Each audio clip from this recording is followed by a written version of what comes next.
धातु में ऐसे बहुत सारे इलेक्ट्रॉन होते हैं, तो इसमें यदि अपन एक न्यू आवृत्ति का अपन ने फोटॉन डाला, ठीक है, मान लो अपन ने फोटॉन डाला, इसकी आवृत्ति कितनी थी 50 हर्ट्ज, इससे इलेक्ट्रॉन नहीं निकला, ठीक है, 55 हर्ट्ज का डाला और 60 का डाला, 55 से इलेक्ट्रॉन निकल रहा है, 54 का डाला तो नहीं निकल, 53 का डाला नहीं निकले।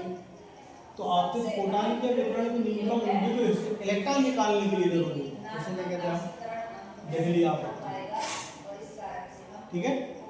और ये न्यूनतम आवृत्ति होती है। तरंग दैर्घ्य न्यूनतम के लिए अधिकतम शब्द डाल दोगे, आपतित विकिरण की अधिकतम तरंग दैर्घ्य जो इलेक्ट्रॉन उत्सर्जित कर सकती है, तो उससे ज्यादा वाली नहीं करेगी, आवृत्ति की तेज कितनी होगी, उस आवृत्ति से 55 से कम नहीं करेगी। तो मान लो इस धातु के लिए दैर्घ्य तरंग दैर्घ्य कितनी है, 3000 एंगस्ट्रॉम, तो 3000 एंगस्ट्रॉम तक का निकाल लेगा, 3001 एंगस्ट्रॉम बना लोगे तो इलेक्ट्रॉन नहीं।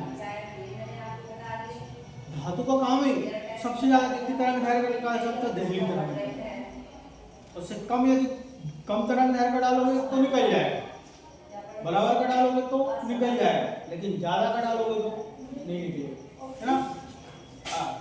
अब भी आ रहा है कार्यफलन, इलेक्ट्रॉन निकालने के लिए न्यूनतम ऊर्जा, धातु की सतह से इलेक्ट्रॉन मुक्त करने के लिए न्यूनतम ऊर्जा आवश्यक होती है, उसको हम कार्यफलन कहते हैं।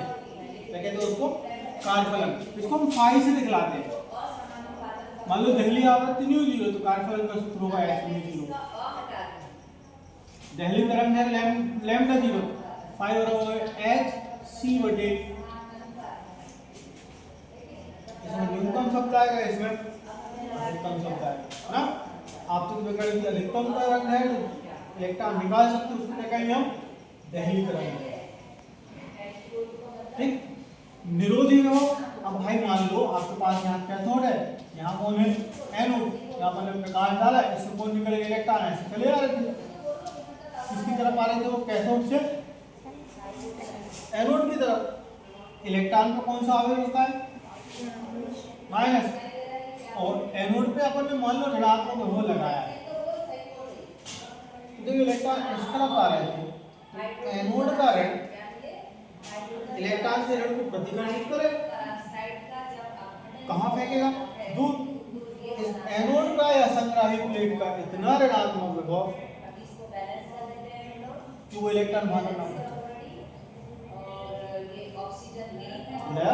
यदि इलेक्ट्रॉन यहाँ से हम पॉइंट प्रकाश विद्युत धारा बहेगी, लेकिन इसका वो ऋणात्मक विभव जिसमें प्रकाश विद्युत धारा कितनी हो जाए, 0 हो जाए, उसे हम कहते हैं निरोधी विभव या संस्तब्ध विभव। क्या बोलते हैं, निरोधी विभव या संस्तब्ध विभव। अब भाई तुम बहुत पढ़ते हो VI ग्राफ, पढ़ते हो, तो मैं ये बोल रहा हूँ यहाँ I फॉर इंटेंसिटी और V फॉर विभव, कौन सा विभव,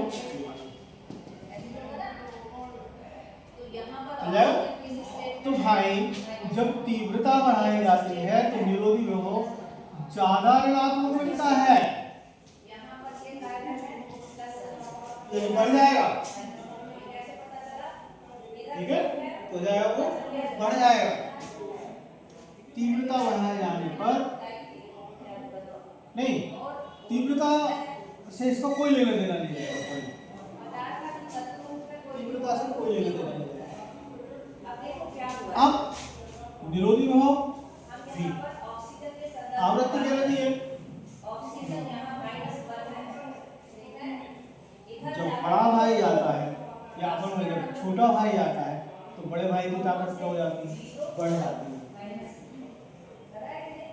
ऐसे होता है, छोटा भाई साथ में आएगा, बड़े भाई की ताकत क्या होती है।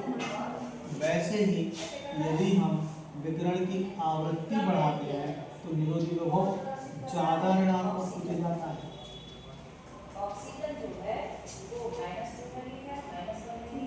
निरोधी विभव तीव्रता पर निर्भर नहीं करता।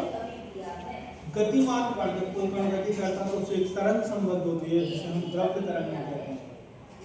होगा। प्रत्येक गतिमान कण के साथ एक तरंग संबंध होती है जिसे द्रव्य तरंग कहते हैं। 2 नंबर का क्वेश्चन बहुत बार आता है। उसे डी ब्रोगली लॉ वैज्ञानिक ने बताया, इसलिए हम इसको डी ब्रोगली तरंग भी कहते हैं ना। अच्छा, अब एक क्वेश्चन है, क्या सभी फोटॉन इलेक्ट्रॉन उत्सर्जित करते हैं? अपन इस पर फोटॉन डाले थे ना, वही फोटॉन इलेक्ट्रॉन उत्सर्जित कर पाए जिनकी आवृत्ति या तो पहली आवृत्ति के बराबर है या उससे ज्यादा है। यही है इसका उत्तर ना। द्रव्य तरंगों की विशेषताएं, तो इसका सिर्फ 2 विशेषताएं मिलेंगी, तुम 4 ऐसे ढूंढ के लो। द्रव्य तरंग गतिमान कण के साथ संलग्न होती है। द्रव्य तरंगों में कोई आवेश नहीं होता, आवेश नहीं होता तो ना तो विद्युत क्षेत्र से विक्षेपित होती, ना ही चुंबकीय क्षेत्र। ये विद्युत चुंबकीय तरंग नहीं है, लेकिन इधर विद्युत चुंबकीय तरंग नहीं है। निर्वात में गमन कर सकती है, देखना उसमें दिए होंगे ना। प्रकाश विद्युत शैली का उपयोग, प्रकाश विद्युत शैली हो जाता है तो कैलकुलेटर रहता है ना, कुछ कैलकुलेटर ऐसे रहते हैं तो धूप में रखने पर भी चल जाते हैं, तो उसमें फोटो सेल या विद्युत सेल लगा रहता है, तो उसमें जब प्रकाश पड़ता है ना तो विभवांतर उत्पन्न होता है, उसमें से विद्युत धारा बहने लगती है। अलार्म में भी इसका उपयोग होता है, चोर घंटी में भी होता है ना, और काहे में होता है भाई, अभी लास्ट में होता है गणित, कैलकुलेटर है गणित। क्लोज करिए।